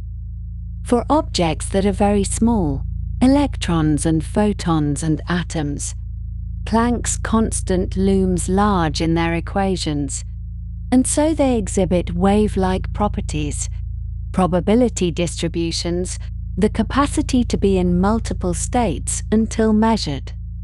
But for objects that are large, for a human being walking through a room, for a wall standing in their path, Planck's constant is so vanishingly small compared to the scales involved that quantum effects simply do not manifest in any meaningful way. The gateway to quantum behavior is there, but you are far too large to fit through it. This brings us to a concept proposed by the French physicist Louis de Broglie in 1924, an idea for which he would later receive the Nobel Prize. The notion that all matter, not just light, possesses wave-like properties. Every particle, every object, has an associated wavelength, and this wavelength is given by dividing Planck's constant by the momentum of the object in question. For very light particles moving slowly, the wavelength can be substantial enough to detect, to create interference patterns, to demonstrate that matter is indeed both particle and wave. But for a human being, even a stationary human being, let alone one walking at a leisurely pace of 1 meter per second, the numbers become almost absurd. If you weigh 70 kilograms and walk at that pace, your momentum is 70 kilogram meters per second, and your de Broglie wavelength is therefore Planck's constant divided by that value, which comes out to roughly 10 to the negative 35th meters. This is a number so small that it is difficult to convey just how negligible it is. The smallest meaningful length in physics, the Planck length itself, is around 10 to the negative 35th meters as well, which means your wavelength as a walking human is at or below the scale where our understanding of space and distance begins to break down entirely. There is simply no physical context in which your wave-like nature could manifest. No aperture fine enough for you to diffract through. No circumstance under which the quantum probability of your passing through a wall could be anything other than effectively zero. Not approximately zero, but so far from any non-zero value that the distinction between possible and impossible loses its meaning. And yet, we might ask why the numbers are what they are. Why is Planck's constant precisely that value and not some other? Why are the ratios between forces what they happen to be? These questions have occupied physicists and philosophers for many decades, and one of the most thoughtful explorations of them can be found in the work of the British astronomer Royal Martin Rees, who wrote a book called Just Six Numbers, in which he examined the fundamental constants that shape our universe. Rees noted that if these numbers were even slightly different, the cosmos would be unrecognizable, and in most variations, life would be impossible. The constants appear, in a sense, fine-tuned, balanced on a knife edge that permits the existence of stars and planets and chemistry and, eventually, creatures capable of wondering about such things. One example that Rees and others have explored concerns the electromagnetic force, which is responsible for the interactions between charged particles, for the bonds between atoms, for essentially all of chemistry as we understand it. If this force were about 4% stronger than it currently is, the consequences would cascade through stellar nucleosynthesis, the process by which stars forge heavier elements from lighter ones. In particular, the production of carbon, which is essential for life as we know it, would be severely disrupted. the resonance level in carbon-12 that allows it to form efficiently in stellar cores, a phenomenon first predicted by Fred Hoyle, would shift out of alignment, and carbon would remain a rare element rather than the abundant building block it is in our universe. Without carbon, there would be no organic chemistry, no proteins, no DNA, no you. The electromagnetic force is what it is, and because of that, you are what you are, and you cannot walk through walls. And these facts are intimately connected in ways that are easy to overlook. The idea that the constants of nature might be precisely those required for observers to exist was formalized by the physicist Brandon Carter in 1973 in a talk he gave at a symposium honoring the 500th anniversary of the birth of Copernicus. Carter introduced what he called the anthropic principle, which in its weak form simply notes that the conditions we observe in the universe must be compatible with the existence of observers, because if they were not, we would not be here to observe them. In its strong form, the principle suggests something more controversial, that the universe must have properties that permit the development of life at some point in its history. Carter was careful to distinguish between observation and necessity, between noting that we happen to find ourselves in a universe where the constants permit life and claiming that the universe was designed with that end in mind. But his work opened a philosophical door that physicists have been walking through and arguing about ever since. Paul Dirac, one of the founders of quantum mechanics and a physicist of extraordinary insight, was fascinated by a different but related puzzle.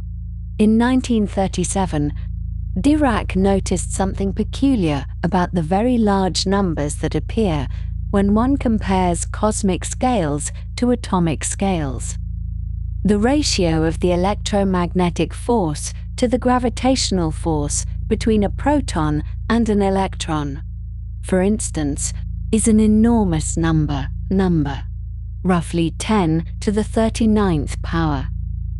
And the ratio of the age of the universe to the time it takes light to cross an atom is, coincidentally or not, of a similar magnitude. Dirac found this striking, and he proposed what came to be called the large numbers hypothesis. The idea that these coincidences might not be accidental, that there might be some deep connection between the constants of microphysics and the large-scale structure of the cosmos. If this were true, it might mean that the constants themselves change over time as the universe ages, a possibility that remains the subject of ongoing experimental investigation. Most measurements so far suggest that the constants are, in fact, constant. But Dirac's intuition that there is more to understand about why they have the values they do continues to inspire research. If the constants were different, if Planck's constant were larger, or the electromagnetic force weaker, or the relationships between them altered in various ways, then the distinction between solid and permeable might blur. Matter might pass through matter with more ease. The boundaries that seem so absolute to us might become probabilistic in ways that would be noticeable even at human scales. But we should not imagine this as a liberation. A universe in which you could walk through walls would almost certainly be a universe in which you could not exist at all. The same forces that keep you out of the wall are the forces that keep your atoms together, that maintain the bonds in your molecules, that give structure to your cells and stability to your thoughts.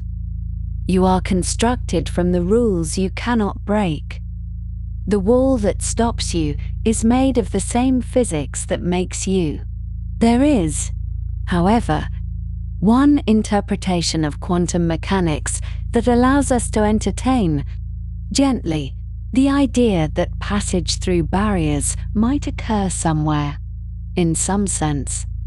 In 1957, the physicist Hugh Everett, then a graduate student at Princeton, proposed what has come to be called the many worlds interpretation of quantum mechanics. Everett's idea was that the wave function, the mathematical object that describes all possible states of a quantum system, never actually collapses into a single outcome.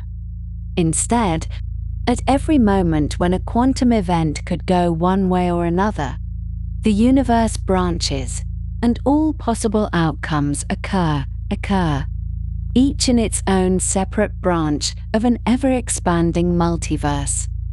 In this view, probability is not about some events happening and others not happening, but about the proportion of branches in which a given event occurs. In the vast majority of branches, nearly all of them to any meaningful precision, you do not pass through walls, because the probability of every particle in your body simultaneously tunneling through every particle in the wall is so close to zero as to be negligible. But in the strictest mathematical sense, if the many worlds interpretation is correct, there might exist some unimaginably rare branch of reality in which probability momentarily favored such a passage. You would not experience it. You would not remember it. It would not happen in any way that has meaning for the continuous thread of your consciousness. But somewhere in the infinite flowering of possibility, there might be a version of events in which the wall was no barrier at all. This is not a comfort, exactly, nor is it meant to be. It is simply a way of acknowledging that the rules of the universe, absolute as they seem to us, are in one sense just the most probable outcomes, enforced by the sheer weight of overwhelming statistical certainty rather than by some unbreakable metaphysical law. The universe permits what it permits not because there is a guard standing at each boundary, but because the numbers make certain outcomes so much more likely than others that the alternatives, while not strictly forbidden, are never seen. And so we settle, gently, into acceptance. You are mostly empty space. It is true, and so is the wall. And so is everything you touch and see and move through during your day. But the emptiness is not the vacancy of nothing happening. It is a structured emptiness, full of forces and fields and probabilities, maintained by constants that are precisely what they need to be for you to exist at all. The universe permits wonder. It permits inquiry and curiosity and the slow accumulation of understanding. But it also enforces rules, quietly, without apology. And these rules are why you have hands to touch and walls to stop them, and a mind to puzzle over the space between. You could not be who you are in a universe where passage was easy.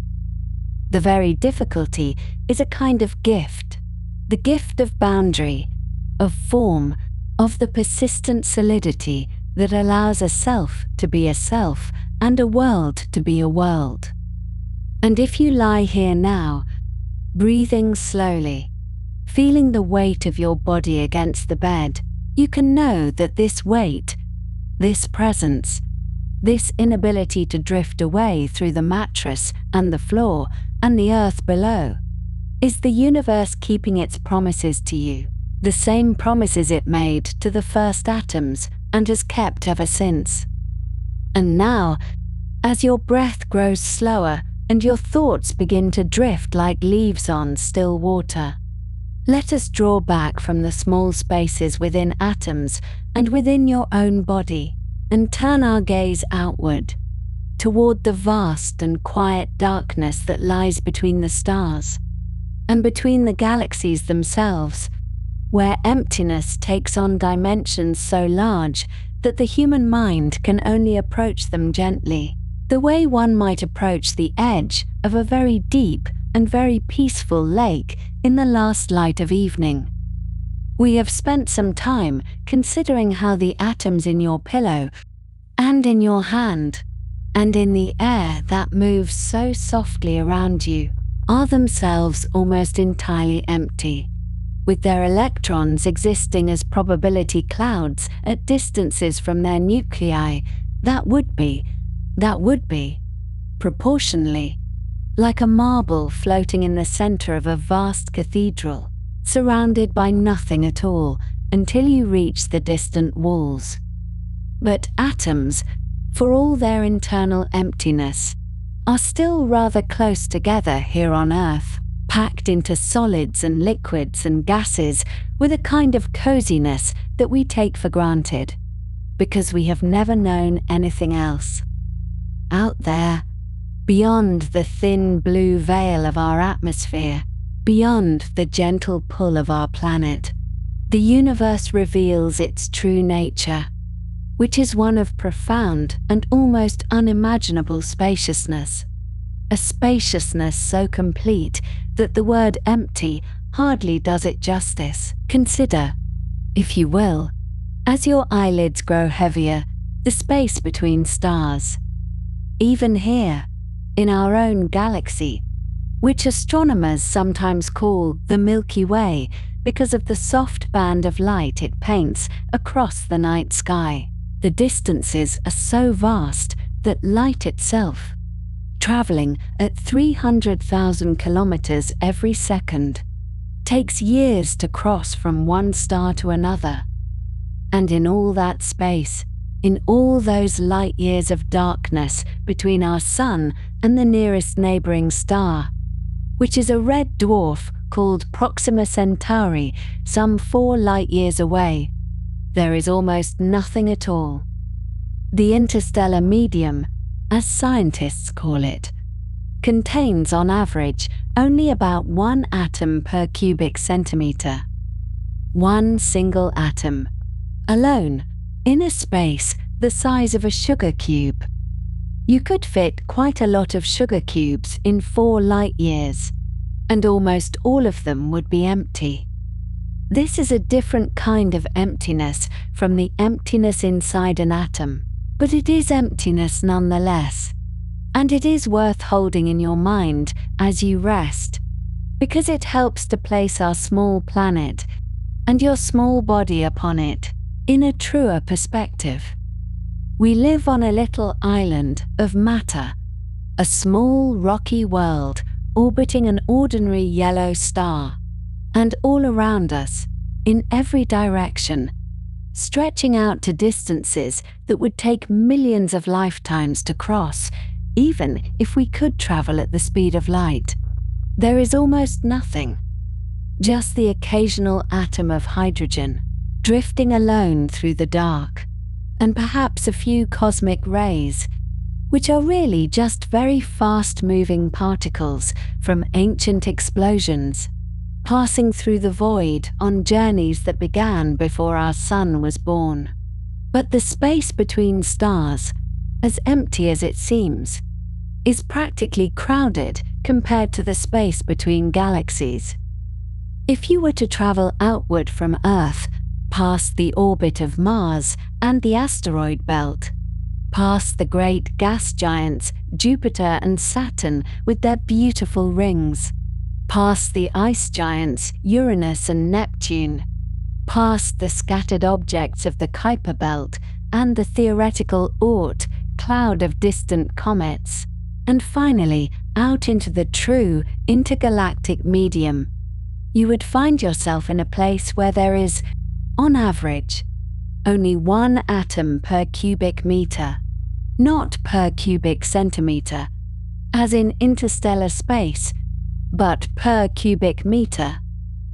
A cubic meter is about the size of a large cardboard box, the kind you might use when moving house, And in intergalactic space, such a box would contain, on average, a single hydrogen atom, and nothing else at all. Just darkness and silence and distance. And the distances between galaxies are themselves almost beyond comprehension. Our nearest large neighbor, the Andromeda Galaxy, is about 2.5 million light-years away, and it is considered a close neighbor by cosmic standards. Most galaxies are much farther apart, separated by tens of millions or hundreds of millions of light-years of almost perfect vacuum. And in some places, the universe seems to have forgotten to put galaxies all together, leaving great voids of emptiness that stretch across space like bubbles in bread dough. If the bread dough were made of darkness and the bubbles were hundreds of millions of light-years wide. One such void, which you might like to think about as you settle deeper into your pillow, is called the Boötes void, and it was discovered in 1981 by astronomers who were mapping the distribution of galaxies across the sky. It is named after the constellation Boötes, within whose boundaries it appears to lie when viewed from Earth, and it is approximately 330 million light-years in diameter. To give you some sense of what this means, light that left one side of the Boötes void when the first dinosaurs were walking on Earth would still not have reached the other side. And within this vast spherical emptiness, which is sometimes called the Great Nothing or the Supervoid, there are almost no galaxies at all. Astronomers have found perhaps 60 galaxies within it, which sounds like rather a lot until you realize that a region of space that size should contain roughly 2,000 galaxies if it were filled with the average density of the universe. The Boötes void is, quite simply, almost empty, a great bubble of nothing in a universe that is already mostly nothing. And it is quietly there, right now, as you listen to these words, doing absolutely nothing at all, which is rather reassuring in its own way. And here is another gentle fact to hold in your mind as sleep approaches, which is that even the matter that does exist in the universe, the ordinary matter made of protons and neutrons and electrons, the matter that makes up stars and planets and your own body, is itself almost entirely in a state that we might not immediately recognize. Approximately 99.99% of all ordinary matter in the universe exists as plasma, which is a state of matter where electrons have been stripped away from their atoms by extreme heat, creating a kind of electrically charged gas that flows and swirls within the hearts of stars. The sun, that warm yellow light that wakes you in the morning, is a great ball of plasma, and so are all the other stars you see when you look up at the night sky, and they are all, as we have discussed, mostly empty space themselves, being made of atoms that are mostly empty, arranged into plasma that is mostly diffuse, burning away in a universe that is mostly void. So when we speak of the universe being full of matter, we must understand that we are using the word full in a rather generous sense. There are stars, yes, billions upon billions of them, gathered into galaxies, billions upon billions of those as well.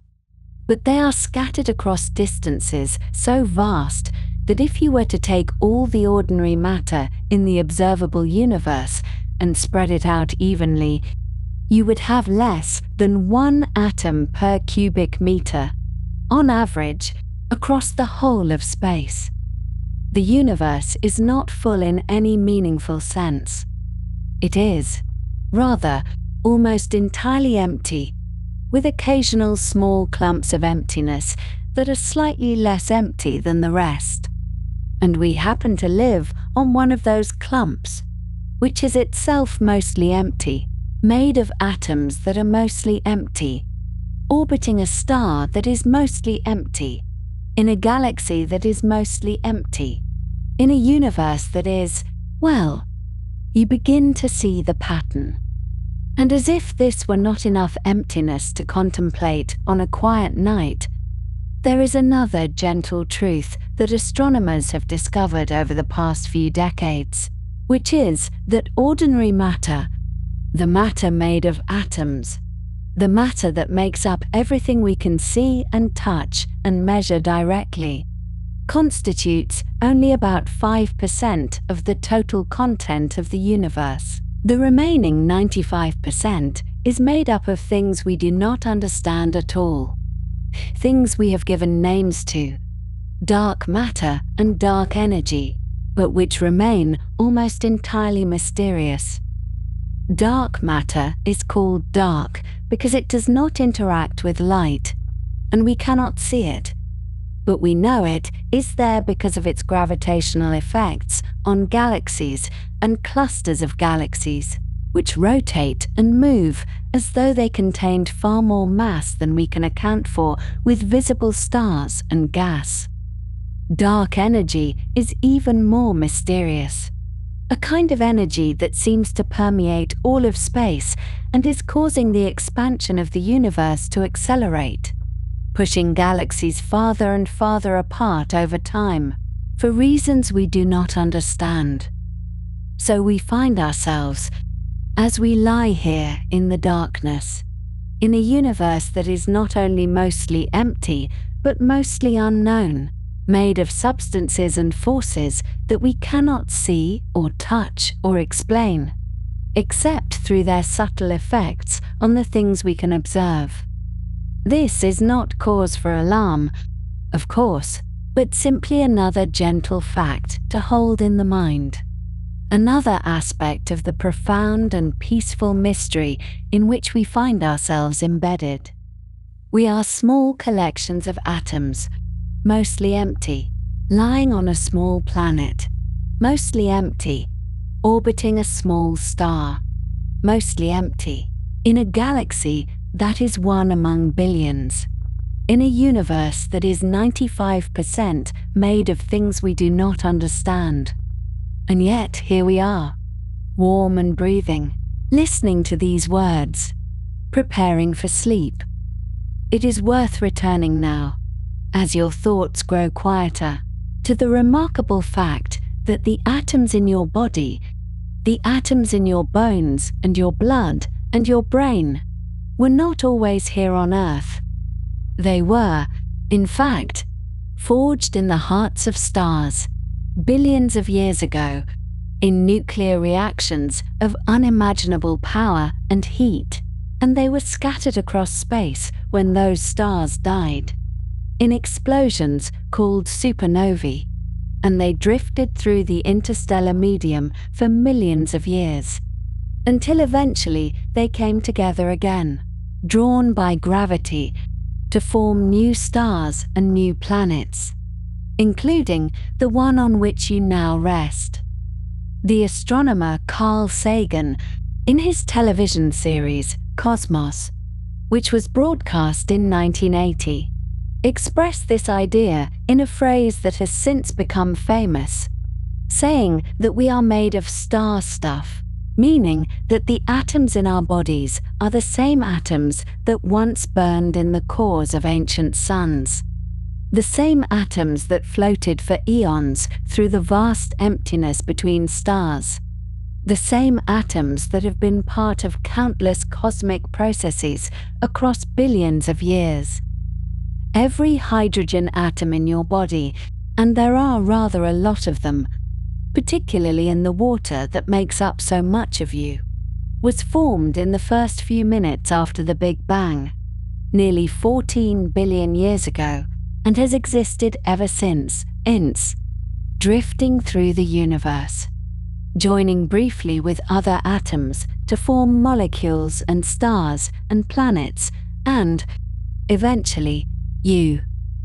The heavier atoms, the carbon and oxygen and nitrogen and calcium and iron and all the rest, were made later in the nuclear furnaces of stars, fused together from lighter elements by the immense pressures and temperatures at stellar cores, and then released into space when those stars exploded or shed their outer layers. You are, quite literally, made of the ashes of dead stars, and the emptiness within your atoms is the same emptiness that exists between galaxies, the same fundamental spaciousness that is the true nature of the physical universe. And so, as you lie here, breathing gently, you might allow yourself to feel a kind of kinship with the void, a recognition that the emptiness in your hand, the space between the nucleus of an atom and its electron cloud, is cousin to the emptiness between stars, and to the great voids between galaxies, and to the Boete's void itself, that 330 million light-year bubble of almost nothing. You are not separate from the cosmos. You are made of the same stuff, which is mostly no stuff at all, just fields and forces and quantum probabilities, arranged for a little while into the pattern that you call yourself. Perhaps, as you drift toward sleep, you might consider that solidity was never really the point. We experience the world as solid because our senses evolved to help us survive on a particular planet, at a particular scale. And at that scale, the electromagnetic repulsion between electron clouds creates the sensation of hardness and resistance that we call touch. But the deeper truth is that we are patterns in the void, temporary arrangements of emptiness and energy, dreaming our small dreams on a small world in a vast and mostly empty universe. And there is nothing frightening in this. It is simply the way things are, the gentle truth of existence. And you are part of it, now and always, a small collection of starlight and space, resting under stars made of the same materials, in a universe that holds you as softly as the darkness holds the light.